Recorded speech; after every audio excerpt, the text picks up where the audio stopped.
Bismillahirrahmanirrahim. Assalamualaikum warahmatullahi wabarakatuh.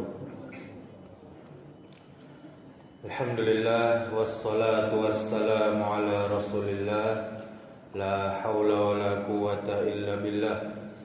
Asyhadu an la ilaha illallah wahdahu la syarikalah wa asyhadu anna Muhammadan abduhu wa rasuluhu la nabiyya ba'da, amma ba'du. Alhamdulillah, kita bersyukur pada Allah Subhanahu wa taala atas segala nikmat. Kemudian salawat beserta salam semoga selalu tercurahkan untuk junjungan kita, suri tauladan kita sampai hari kiamat, yakni Nabi Muhammad sallallahu alaihi wasallam. Allahumma shalli ala Muhammad wa ala ali Muhammad. Kaum muslimin, kaum muslimat, Bapak Ibu jamaah salat zuhur yang dimuliakan Allah Subhanahu wa taala. Pada kesempatan ini marilah kita membahas tentang penyebab kemiskinan menurut pandangan Islam. Kemiskinan merupakan keadaan yang bisa menimpa siapa saja.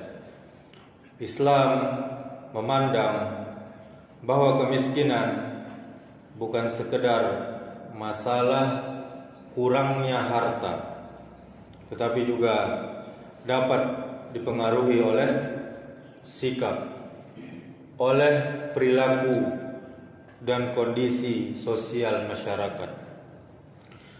Di antara penyebabnya, yakni yang pertama adalah malas bekerja dan berusaha. Allah Subhanahu wa taala telah berfirman di dalam surah An-Najm ayat 39 yang bunyinya, wa allaisa lil insani illa ma sa'a, dan bahwa manusia hanya memperoleh apa yang telah diusahakannya. Ayat ini mengajarkan kepada kita bahwa manusia diperintahkan untuk berikhtiar dan bekerja keras. Rasulullah sallallahu alaihi wasallam juga mengajarkan umatnya agar tidak bergantung kepada orang lain. Apa sabda beliau? Seseorang mengambil tali lalu mencari kayu bakar dan memikulnya di atas punggungnya, itu lebih baik daripada dia meminta-minta kepada orang lain. Dalam hadis riwayat Bukhari. Kaum muslimin, kaum muslimat, jamaah yang dimuliakan Allah Subhanahu wa taala. Penyebab kedua yakni adalah banyak melakukan maksiat dan menjauhi perintah Allah Subhanahu wa taala. Allah berfirman yang artinya, dan sekiranya penduduk negeri beriman dan bertakwa, niscaya kami akan melimpahkan kepada mereka berkah dari langit dan bumi, dalam surah Al-A'raf ayat 96.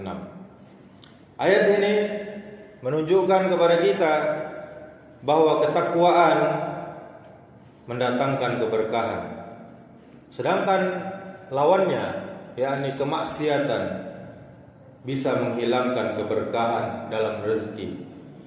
Kadang kita lihat harta seseorang banyak tetapi tidak membawa manfaat dan ketenangan. Kemudian penyebab yang ketiga adalah boros dan tidak pandai mengelola harta.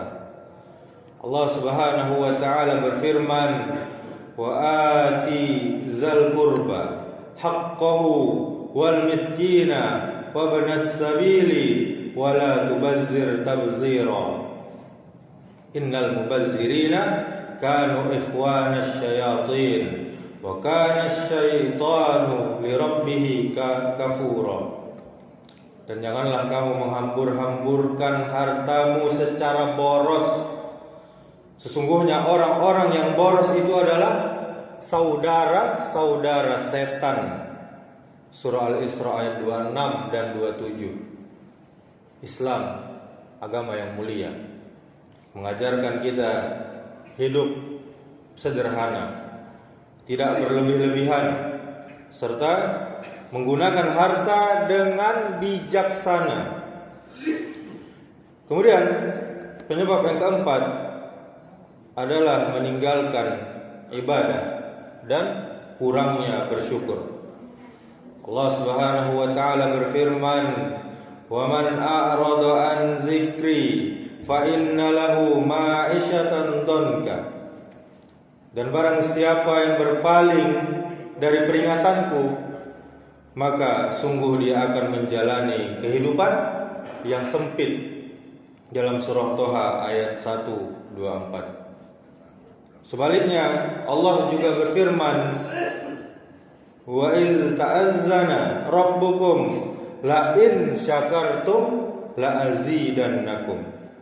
Sesungguhnya jika kamu bersyukur, maka pasti akan aku tambah nikmat kepadamu. Dalam surah Ibrahim ayat 7. Nabi kita Muhammad sallallahu alaihi wasallam dan nabi-nabi yang lainnya mengajarkan bahwa melawan kemiskinan dilakukan dengan ikhtiar, dengan kerja keras, dengan doa, serta bertawakal kepada Allah Subhanahu wa ta'ala. Kaum muslimin, kaum muslimat, jamaah salat zuhur yang dimuliakan Allah Subhanahu wa ta'ala. Islam mengajarkan kepada kita bahwa kemiskinan bukan alasan untuk menyerah. Rasul sallallahu alaihi wasallam mengajarkan umatnya agar bangkit dan selalu berusaha. Dikisahkan suatu hari datang seorang laki-laki dari kalangan Ansar kepada Rasul sallallahu alaihi wasallam. Untuk apa dia datang? Untuk meminta bantuan karena kesulitan hidup. Rasul sallallahu alaihi wasallam tidak memberinya uang secara langsung, tetapi bertanya, "Apa yang ada di rumahmu?" Orang itu menjawab, "Aku memiliki selembar kain dan sebuah mangkok." Rasul meminta barang itu dibawa, lalu beliau menjualnya kepada para sahabat. Hasil penjualannya digunakan untuk membeli makanan untuk keluarga orang tersebut dan membeli sebuah kapak.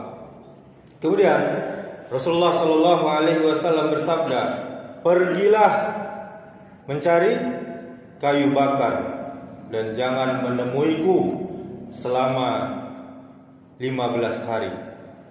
Kemudian orang tersebut pergi bekerja mencari kayu bakar, kemudian menjualnya. Setelah beberapa waktu, dia kembali kepada Rasulullah Sallallahu Alaihi Wasallam dengan keadaan yang lebih baik dan telah mempunyai penghasilan.